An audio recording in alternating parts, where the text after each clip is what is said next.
Hi guys, good morning. আজকে হলো জামাই ষষ্ঠী, কিন্তু আমাদের ওই বাড়ি যাওয়া হবে না, কারণ বাড়িতে বাবা মা কেউ নেই। ওরা ব্যাঙ্গালোর গেছে আর কি মাকে চিকিৎসা করানোর জন্য। তো শাশুড়ি মা সেই জন্য একটা আইডিয়া দিয়েছিল, বলল যে এবছর আর জামাই ষষ্ঠী করতে হবে না, এবছর বৌমা ষষ্ঠী করব। তো আমার তো বেশ ভালোই লেগেছিল, প্রথমবার ইন্টারেস্টিং একটা জিনিস করা হবে আর কি।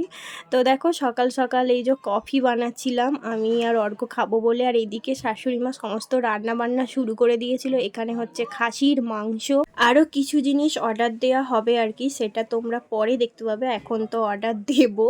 তো এখানে মা বানাচ্ছিল চাটনি, এটা পেঁপের চাটনি। এটা খেতে কিন্তু খুবই টেস্টি হয়। আর দেখো কি কি আজকে ছিল, আজকে ছিল চিকেন ললিপপ, সরি এটা চিকেন ড্রামস্টিক ছিল, খাসির মাংস ছিল, চাটনি ছিল, ফ্রাইড রাইস ছিল, পাঁপড় ছিল, অনেক ধরনের মিষ্টি ছিল, আর ছিল দই। তো এটাই আজকের বৌমা ষষ্ঠীর খাবার দাবার আমার আর কি। আর লেবুও ছিল। তো এখানে শাশুড়ি মা দেখতেই পাচ্ছ আমাকে একটু খাইয়েও দিল। খেতে কিন্তু রান্নাবান্না প্রত্যেকটাই সুন্দর হয়েছিল। চিকেন ড্রামস্টিক আর ফ্রাইড রাইসটা আমরা বাইরে থেকে আনিয়েছিলাম, বললাম যে বাইরে থেকে আনানো হবে, আর বাদবাকি ওই খাসির মাংস শাশুড়ি মাই রান্না করেছিল।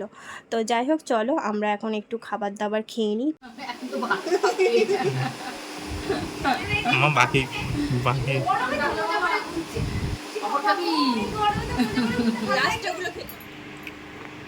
এত কিছু ভরপেট খেয়ে এবার থামস আপ ধরছে পেটে আমার, না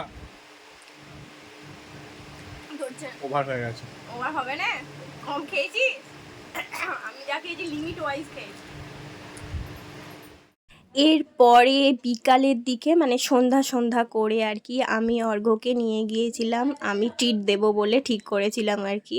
তো যেহেতু জামাই ষষ্ঠী, ওকেও কিছু খাওয়াতে হয় আর কি, সেই জন্য নিয়ে চলে গেছিলাম ওকে আমাদের এখানকার একটা রেস্টুরেন্টে, হাভেলিতে। এটা নতুন আর কি এই স্লটটা করেছে, তো ওখানেই গিয়েছিলাম। তো যাই হোক, বেশ অ্যাম্বিয়েন্সটা সুন্দর ছিল। তো ওখানে গিয়ে আমি ঠিক করেছিলাম ওর পছন্দ মতনই খাবার অর্ডার দেব। তো সেই কারণে প্রথমে দিয়েছিলাম চিকেন রেশমি কাবাব, আর সাথে নিয়েছিলাম সিঙ্গাপুরি নুডলস।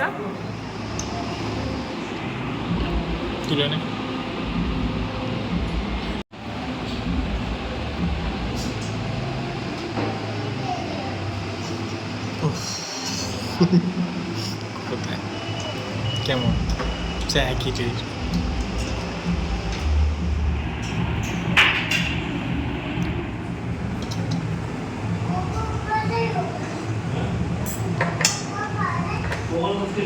আগের দিনের মধ্যে টেস্ট আছে।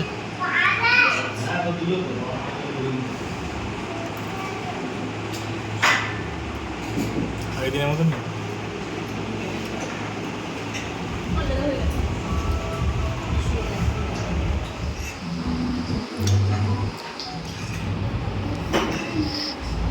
লঙ্কা এত বড়, এর বল খেয়ে কেমন লাগছে?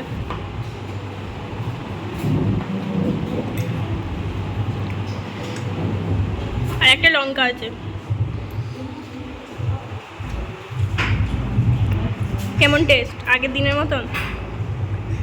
মোটামুটি সেম নয়। তো আজকের মতন জামাই ষষ্ঠী বৌমা ষষ্ঠী এখানেই এন্ড করে দিলাম। তোমাদের কেমন লাগলো অবশ্যই কমেন্ট করে জানাবে। সবাই ভালো থাকবে, সুস্থ থাকবে, বাই।